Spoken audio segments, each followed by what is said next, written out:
those who can make a difference in the situation in Libya, that they don't want to stand and go down with the ship. They want to support the people and their rights, and to make that clear. Tariq Youssef, what we're seeing from the international community right now in terms of taking concerted action, is this perhaps because things are so front and center right now in the world with what's happening in Libya? Is this the reason why action is being taken when there have been violations long before this, and now because it's in the news, now leaders are being forced to act? I think the international community, certainly the US and the Europeans, are taking note of the fact that what perhaps we're seeing in the Arab world at the moment is not just a one-time event or a one-country phenomena. This is Tunisia followed by Egypt, followed by Libya, with unrests in Bahrain recently, and strong signals that the regime in Yemen is also very unstable at the moment. I think they're taking note of the calls for freedoms, for dignity, for justice that are emanating from the Arab world. They're playing catch-up, but they've played catch-up rather well in the last few days, and this suggests that there is a mental as well as an institutional and policy turnaround by the international community. And this, in my humble view, could be extended to a number of other countries in the region and to the world at large. We're seeing the return of the broader agenda for human rights, governance, democratization, all of these things which just a few months ago we had written the obituary of and gave up on, especially in a region known for having autocrats who ruled with impunity, and in the case of Libya, I would say, save for Saddam Hussein, this is possibly the worst dictator and violator of human rights in the last 40 years. Azzeddine Sharif, are you satisfied with what you've been hearing from the international community over the last couple of days? And do you feel that that will be enough to eventually topple Gaddafi from power? I would just draw a picture of the situation. Number one, that the share of the blame of what we see now, actually between the international community and Libya. The Libyan regime was on the top list of the terrorist, on the top of the terrorist list in the Europeans and the United Nations. But it's been accepted and welcomed again, brought from the cold, and because of the compensations and the new deals.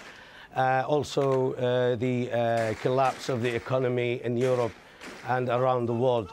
We have seen the European leaders went and sat by Gaddafi in his tent, begging for oil deals and investment, and also to sell him weapons, to train his security army. All these things, I would say that they share the blame. Both the European leaders and the Libyan regime. Not just this, that the Libyan people suffered all these decades under Gaddafi, and the laws which is implemented by Gaddafi against the Libyan people, which is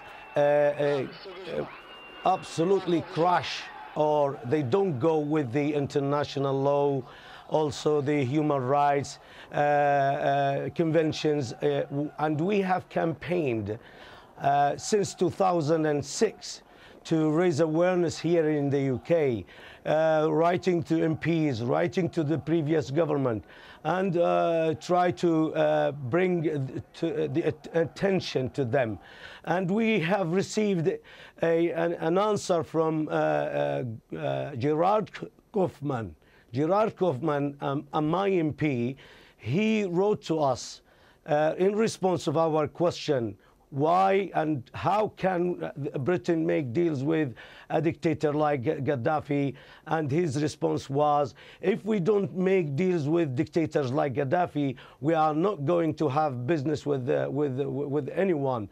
So it is clearly, now it is a new era. It is the people's era. And it's the revolution, and the people will take over, and the West, they have to respect their decision, and they have to respect their own determination. In Libya, they are very worried. The Libyan people, very awake, not to be hijacked, or their revolution to be hijacked by the West, and then they send an army to put, that they want to support the Libyans and safeguard them, and then they will stay there forever, like what we see in Iraq, what we see in other regions in the world.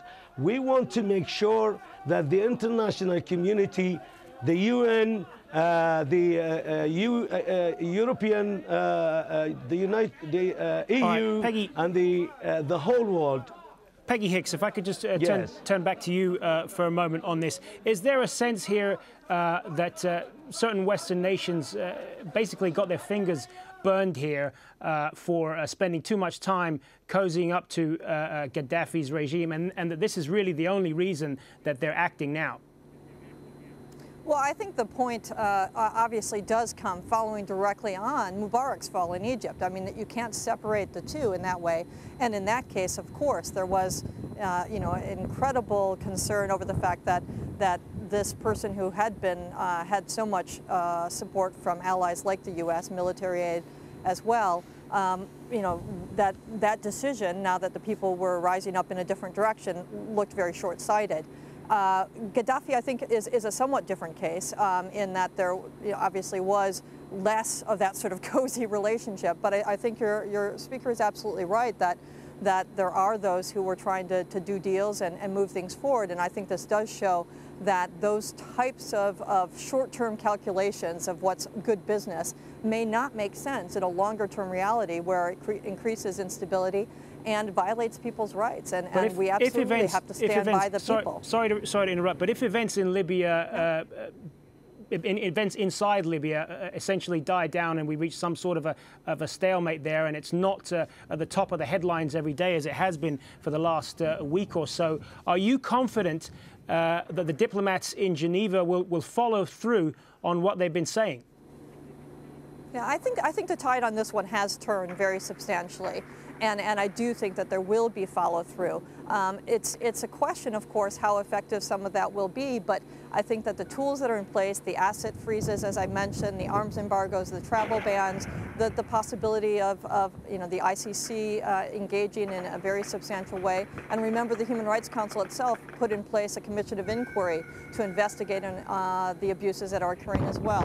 These are all measures that we've seen time and time again actually do have an impact, maybe not immediately, but over time. Tariq Youssef, I saw you nodding in agreement to some of what you heard just there. Do you want to respond? Absolutely. I think the tide has definitely turned.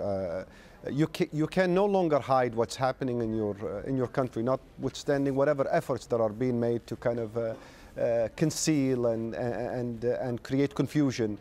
All the images, videos, interviews, information coming out of Libya suggest that the international community will be watching, and that the warnings and threats expressed today will be taken rather seriously. I would also go further and say that we're not only waiting for the Human Rights Council to move. I think Western powers, led by the US, precisely the countries that have accommodated Gaddafi in the last 7 or 8 years,